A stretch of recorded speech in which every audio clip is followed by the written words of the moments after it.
श्रीगणेशाय नमः। अथ श्री शनिवज्रपञ्जरकवचम्। ॐ अस्य श्री शनैश्चरवज्रपञ्जरकवचस्य कश्यप ऋषिः अनुष्टुप् छन्दः। श्रीशनैश्चरदेवता श्रीशनैश्चरप्रीत्यर्थे पाठे विनियोगः। ध्यानम् नीलाम्बरो नीलवपुः किरीटी गिध्रस्थितस्त्रास करो धनुष्मान् चतुर्भुजः सूर्यसुतः प्रसन्ना सदा मम स्याद्वरदः प्रशान्तः। ब्रह्मा उवाच शृणुध्वा वृषयः सर्वे शनिपीडाहरं महत् कवचं शनिराजस्य सौरेरिदमनुत्तमम्। कवचं देवतावासं वज्रपञ्जरसंज्ञकं शनैश्चरप्रीतिकरं सर्वसौभाग्यदायकम्। ॐ शनैश्चरः पातु भालं मे सूर्यनन्दनः नेत्रे छायात्मजः पातु पातु कर्णो यमानुजः। नासां वैवस्वतः पातु मुखं मे भास्करः सदा स्निग्धकण्ठश्च मे कण्ठं भुजौ पातु महाभुजः।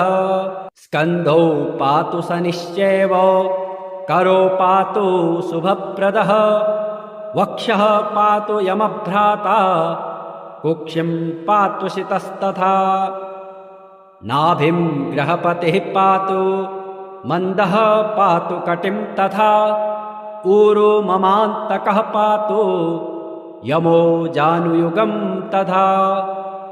पादो मन्दगतिः पातु सर्वाङ्गं पातु पिप्पलः अङ्गोपाङ्गानि सर्वाणि रक्षेन्मे सूर्यनन्दनः। इति एतत् कवचं दिव्यं पठेत् सूर्यसुतस्य यः न तस्य जायते पीडा प्रीतो भवति सूर्यजः। व्ययश्जन्मद्वितीयस्तु मृत्युस्थानगतोऽपि वा कलत्रस्थो गतो वापि सुप्रीतस्तु सदा शनिः। अष्टमस्थे सूर्यसुते व्यये जन्मद्वितीयगे कवचं पठते नित्यं न पीडा जायते क्वचित्। इति एतत् कवचं दिव्यं शौरैर्यन्निर्मितं पुरा द्वादशाष्टमजन्मस्थ दोषान् नाशयते सदा। जन्मलग्नस्थितान् दोषान् सर्वान् नाशयते प्रभुः। ॐ शनैश्चरः स्वधाकारे छायाभूसूर्यनन्दनः मार्तण्डजो यमः सौरिः पङ्गुश्च ग्रहनायकः। ब्रह्मण्यो क्रूरधर्मज्ञो नीलवर्णोऽञ्जनाद्युतिः द्वादशैस्तानि नामानि त्रिसन्ध्यं यः पठेन्नरः तस्य पीडां न चैवाहं करिष्यामि न संशयः।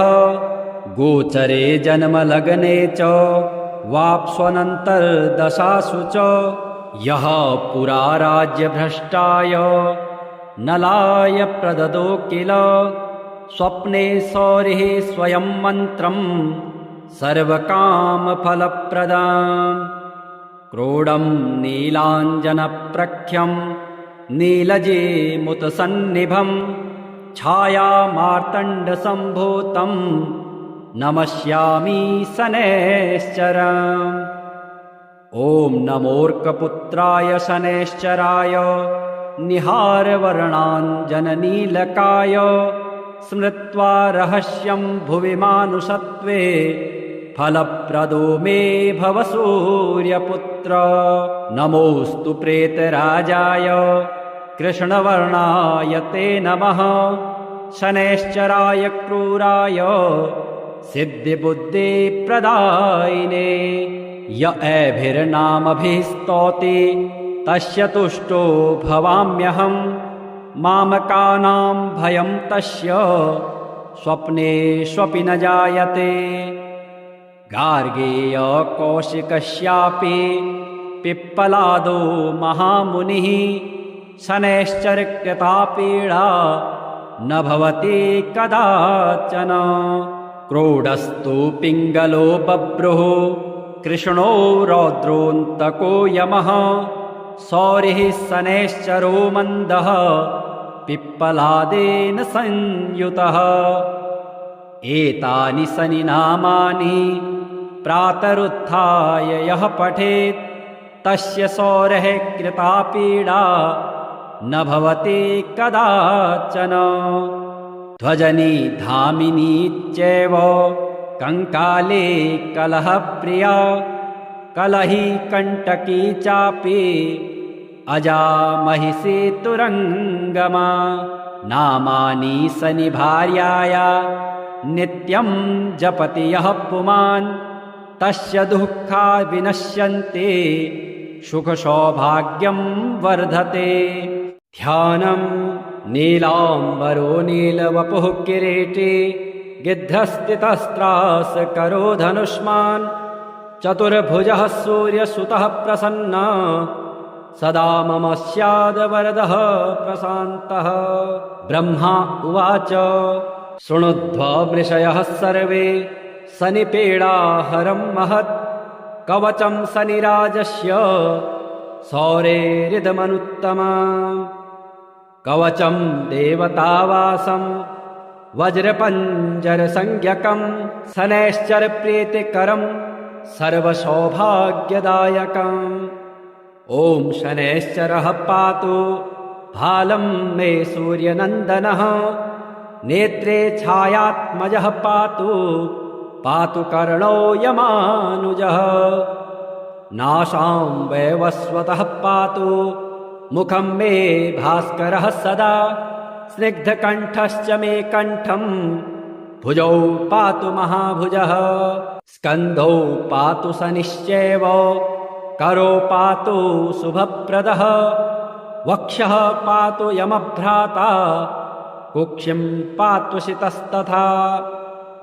नाभिं ग्रहपतिः पातु मन्दः पातु कटिं तथा ऊरो ममान्तकः पातु यमो जानुयुगं तथा। पादो मन्दगतिः पातु सर्वाङ्गं पातु पिप्पलः अङ्गोपाङ्गानि सर्वाणि रक्षेन्मे सूर्यनन्दनः। इति एतत् कवचं दिव्यं पठेत् सूर्यसुतस्य यः न तस्य जायते पीडा प्रीतो भवति सूर्यजः।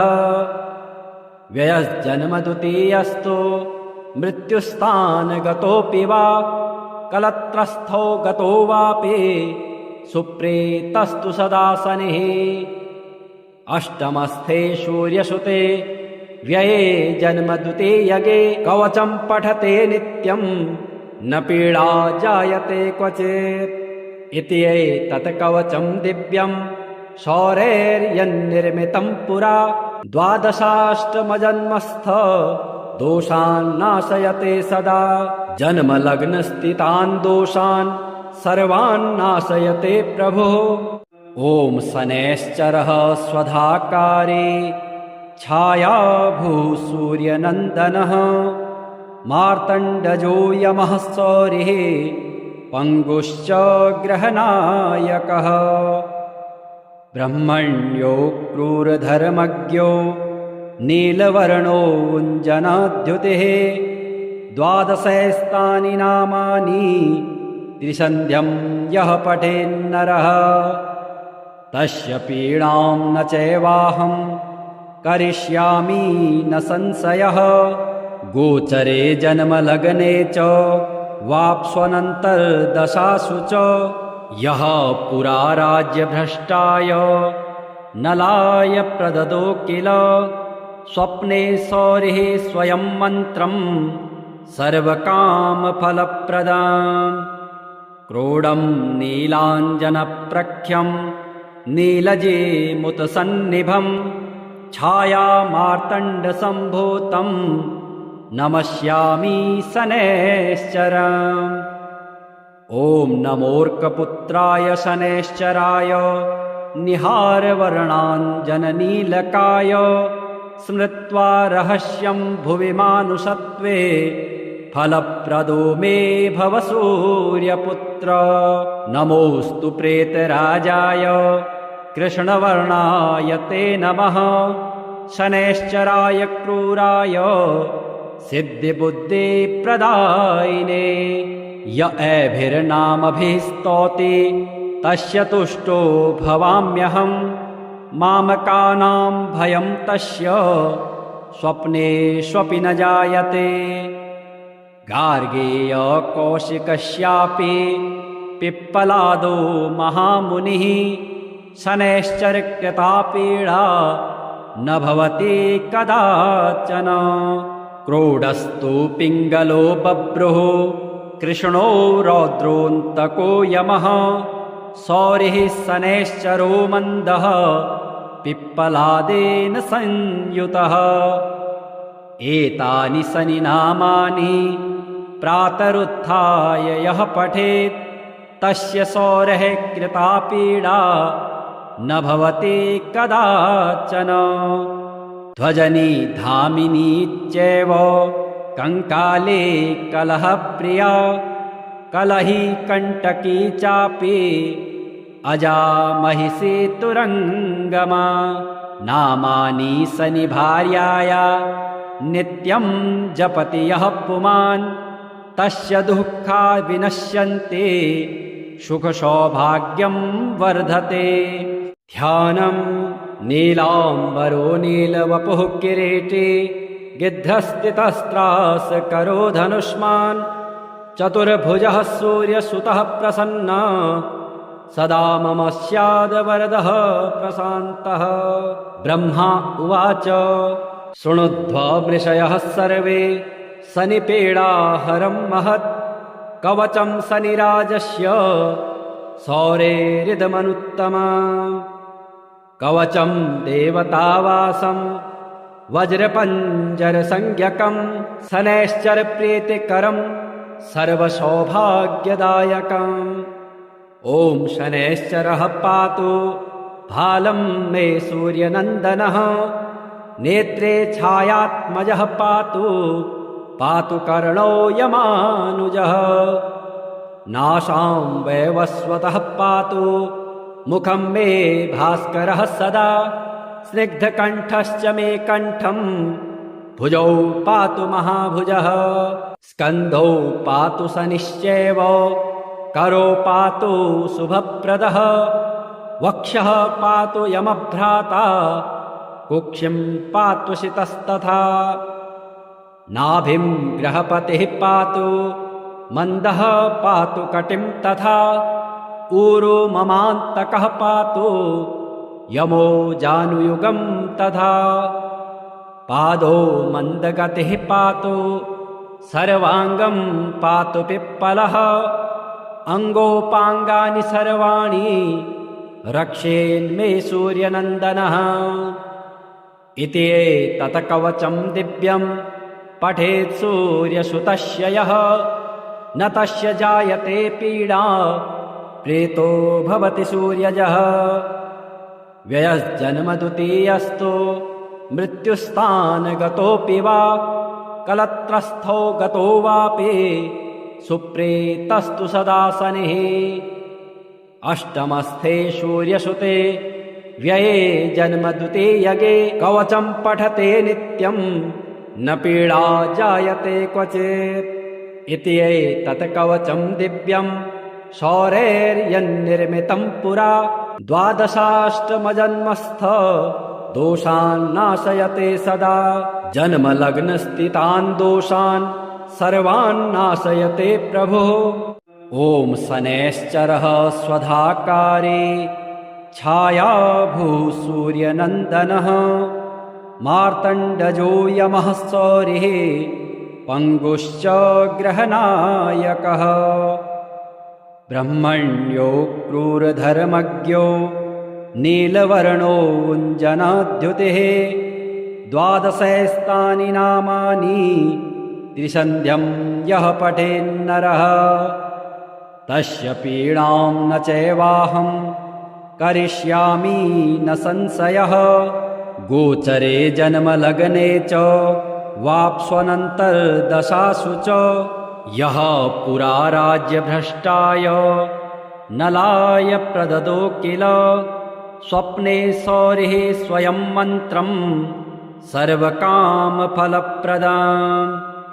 क्रोडं नीलाञ्जनप्रख्यं नीलजेमुतसन्निभं छायामार्तण्डसम्भूतं नमस्यामि शनैश्चरम्। ॐ नमोऽर्कपुत्राय शनैश्चराय निहारवर्णाञ्जननीलकाय स्मृत्वा रहस्यं भुवि मानुषत्वे फलप्रदो मे भव सूर्यपुत्र। नमोऽस्तु प्रेतराजाय कृष्णवर्णाय ते नमः।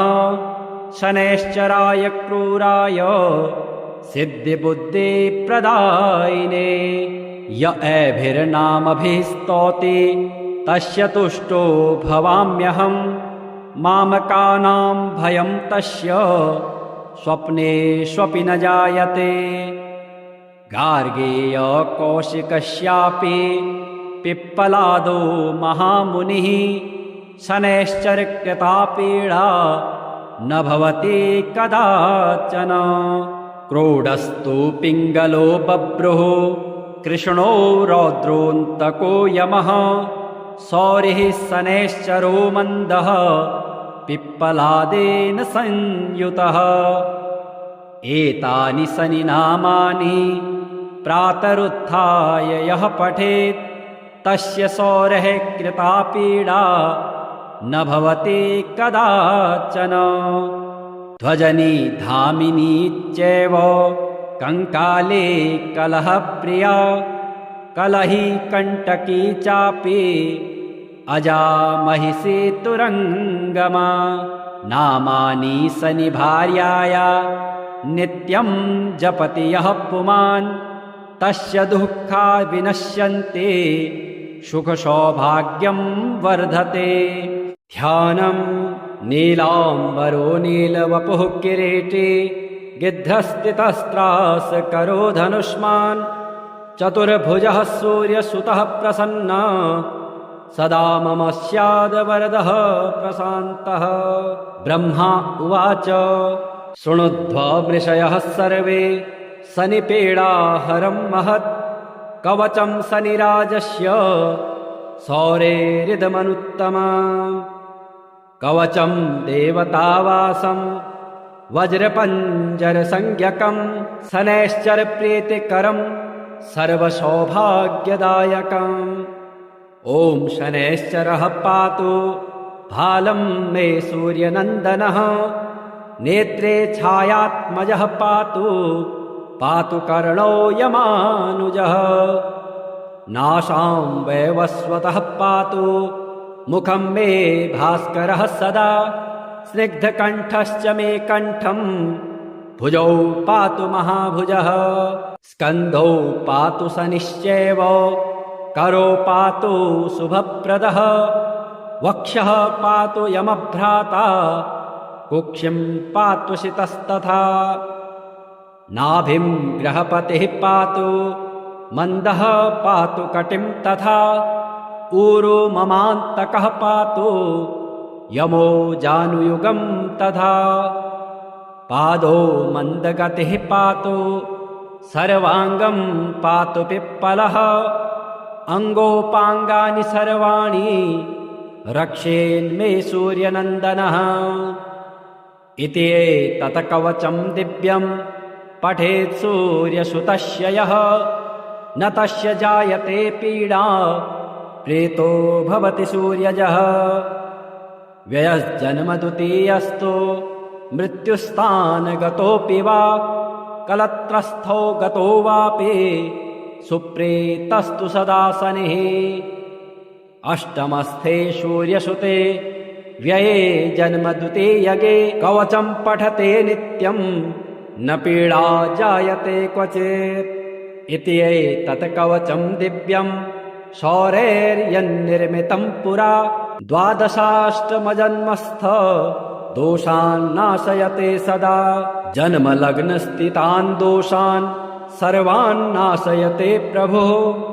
ॐ शनैश्चरः स्वधाकारे छायाभूः सूर्यनन्दनः मार्तण्डजो यमः सौरिः पङ्गुश्च ग्रहनायकः ब्रह्मण्यो क्रूरधर्मज्ञो नीलवर्णोऽञ्जनाद्युतिः द्वादशैस्तानि नामानि त्रिसन्ध्यं यः पठेन्नरः तस्य पीडां न चैवाहं करिष्यामि न संशयः गोचरे जन्मलग्ने च वाप्स्वनन्तर्दशासु च यः पुरा राज्यभ्रष्टाय नलाय प्रददो किल स्वप्ने सौरिः स्वयं मन्त्रं सर्वकामफलप्रदाम् क्रोडं नीलाञ्जनप्रख्यं नीलजेमुतसन्निभं छायामार्तण्डसम्भूतं नमस्यामि शनैश्चरम्। ॐ नमोऽर्कपुत्राय शनैश्चराय निहारवर्णाञ्जननीलकाय स्मृत्वा रहस्यं भुवि मानुषत्वे फलप्रदो मे भव सूर्यपुत्र। नमोऽस्तु प्रेतराजाय कृष्णवर्णाय ते नमः शनैश्चराय क्रूराय सिद्धिबुद्धिप्रदायिने य एभिर्नामभिः स्तौति तस्य तुष्टो भवाम्यहं मामकानां भयं तस्य स्वप्नेष्वपि न जायते। गार्गेय कौशिकस्यापि पिप्पलादो महामुनिः शनैश्चरकृता पीडा न भवति कदाचन। क्रोडस्तु पिङ्गलो बभ्रुः कृष्णो रौद्रोऽन्तको यमः सौरिः शनैश्चरो मन्दः पिप्पलादेन संयुतः। एतानि शनि नामानि प्रातरुत्थाय यः पठेत् तस्य सौरेः कृता पीडा न भवति कदाचन। ध्वजनी धामिनी चैव कंकाले कलहप्रिया कलही कंटकी चापि अजा महिषी तुरंगमा।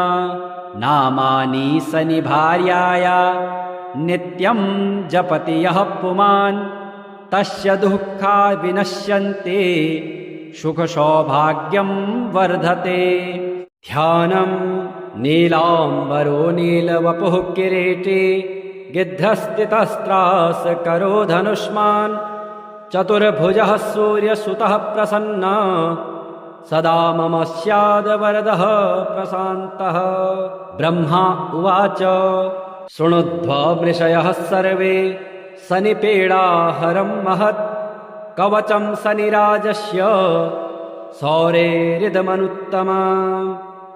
कवचं देवतावासं वज्रपञ्जरसंज्ञकं शनैश्चरप्रीतिकरं सर्वसौभाग्यदायकम्। ॐ शनैश्चरः पातु भालं मे सूर्यनन्दनः नेत्रे छायात्मजः पातु पातु कर्णो यमानुजः। नासां वैवस्वतः पातु मुखं मे भास्करः सदा स्निग्धकण्ठश्च मे कण्ठं भुजौ पातु महाभुजः। स्कन्धौ पातु शनिश्चैव करो पातु शुभप्रदः। वक्षः पातु यमभ्राता कुक्षिं पातु शितस्तथा। नाभिं ग्रहपतिः पातु मन्दः पातु कटिं तथा। ऊरो ममान्तकः पातु यमो जानुयुगं तथा। पादो मन्दगतिः पातु सर्वाङ्गं पातु पिप्पलः। अङ्गोपाङ्गानि सर्वाणि रक्षेन्मे सूर्यनन्दनः। इति एतत् कवचं दिव्यं पठेत् सूर्यसुतस्य यः न तस्य जायते पीडा प्रीतो भवति सूर्यजः। व्ययस्जन्मद्वितीयस्तु मृत्युस्थानगतोऽपि वा कलत्रस्थो गतो वापि सुप्रीतस्तु सदा शनिः। अष्टमस्थे सूर्यसुते व्यये जन्मद्वितीयगे कवचं पठते नित्यं न पीडा जायते क्वचित्। इति एतत् कवचं दिव्यं सौरैर्यन्निर्मितं पुरा द्वादशाष्टमजन्मस्थ दोषान् नाशयते सदा। जन्मलग्नस्थितान् दोषान् सर्वान् नाशयते प्रभुः। ॐ शनैश्चरः स्वधाकारे छायाभूः सूर्यनन्दनः मार्तण्डजो यमः सौरिः पङ्गुश्च ग्रहनायकः। ब्रह्मण्यो क्रूरधर्मज्ञो नीलवर्णोऽञ्जनाद्युतिः द्वादशैस्तानि नामानि त्रिसन्ध्यं यः पठेन्नरः तस्य पीडां न चैवाहं करिष्यामि न संशयः। गोचरे जन्मलग्ने च वाप्स्वनन्तर्दशासु च यः पुरा राज्यभ्रष्टाय नलाय प्रददो किल स्वप्ने सौरिः स्वयं मन्त्रं सर्वकामफलप्रदाम्। क्रोडं नीलाञ्जनप्रख्यं नीलजीमुतसन्निभं छायामार्तण्डसम्भूतं नमस्यामि शनैश्चरम्। ॐ नमोऽर्कपुत्राय शनैश्चराय निहारवर्णाञ्जननीलकाय स्मृत्वा रहस्यं भुवि मानुषत्वे फलप्रदो मे भव सूर्यपुत्र। नमोऽस्तु प्रेतराजाय कृष्णवर्णाय ते नमः शनैश्चराय क्रूराय सिद्धिबुद्धिप्रदायिने। य एभिर्नामभिः स्तौति तस्य तुष्टो भवाम्यहम् मामकानां भयं तस्य स्वप्नेष्वपि न जायते। गार्गेय कौशिकस्यापि पिप्पलादो महामुनिः शनैश्चरकृता पीडा न भवति कदाचन।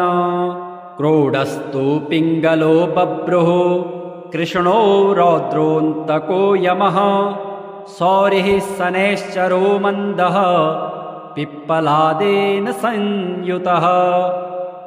एतानि शनिनामानि प्रातरुत्थाय यः पठेत् तस्य सौरः कृता पीडा न भवति कदाचन। ध्वजनी धामिनी चैव कंकाले कलहप्रिया कलही कंटकी चापि अजा महिषी तुरंगमा। नामानि शनि भार्याया नित्यं जपति यः पुमान् तस्य दुःखा विनश्यन्ते सुख सौभाग्यं वर्धते। ध्यानं नीलाम्बरो नीलवपुः किरीटी गिद्धस्थितस्त्रास करो धनुष्मान् चतुर्भुजः सूर्यसुतः प्रसन्ना सदा मम स्याद् वरदः प्रशान्तः। ब्रह्मा उवाच शृणुध्वमृषयः सर्वे शनिपीडाहरं महत् कवचं शनिराजस्य सौरेरिदमनुत्तमम्। कवचं देवतावासं वज्रपञ्जरसंज्ञकं शनैश्चरप्रीतिकरं सर्वसौभाग्यदायकम्। ॐ शनैश्चरः पातु भालं मे सूर्यनन्दनः नेत्रे छायात्मजः पातु पातु कर्णो यमानुजः।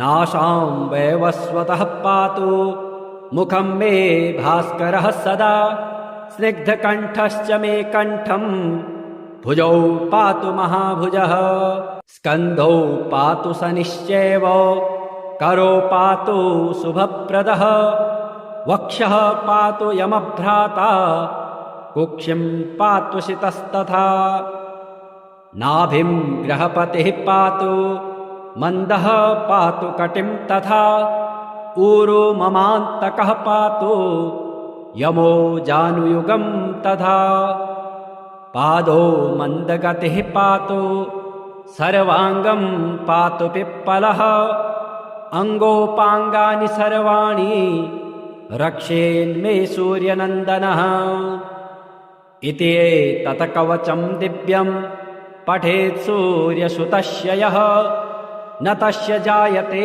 पीडा प्रेतो भवति सूर्यजः व्ययस्जन्मद्वितीयस्तु मृत्युस्थानगतोऽपि वा कलत्रस्थो गतो वापि सुप्रेतस्तु सदा शनिः अष्टमस्थे सूर्यसुते व्यये जन्मद्वितीयगे कवचं पठते नित्यं न पीडा जायते क्वचित् इति एतत् कवचं दिव्यं सौरैर्यन्निर्मितं पुरा द्वादशाष्टमजन्मस्थ दोषान् नाशयते सदा जन्मलग्नस्थितान् दोषान् सर्वान् नाशयते प्रभुः ॐ शनैश्चरः स्वधाकारे छायाभूः सूर्यनन्दनः मार्तण्डजो यमः सौरिः पङ्गुश्च ग्रहनायकः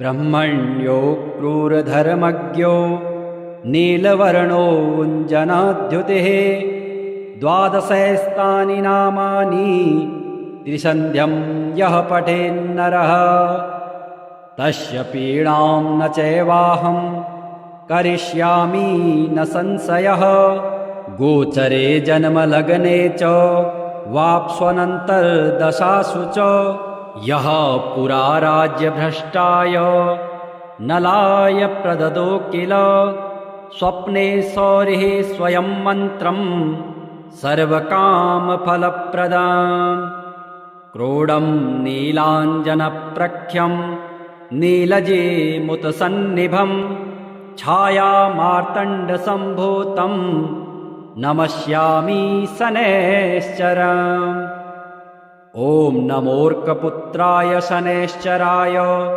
निहारवर्णाञ्जननीलकाय स्मृत्वा रहस्यं भुवि मानुषत्वे फलप्रदो मे भव सूर्यपुत्र नमोऽस्तु प्रेतराजाय कृष्णवर्णाय ते नमः शनैश्चराय क्रूराय सिद्धिबुद्धिप्रदायिने य एभिर्नामभिः स्तौति तस्य तुष्टो भवाम्यहं मामकानां भयं तस्य स्वप्नेष्वपि न जायते गार्गेय कौशिकस्यापि पिप्पलादो महामुनिः शनैश्चरकृता पीडा न भवति कदाचन क्रोडस्तु पिङ्गलो बभ्रुः कृष्णो रौद्रोऽन्तको यमः सौरिः शनैश्चरो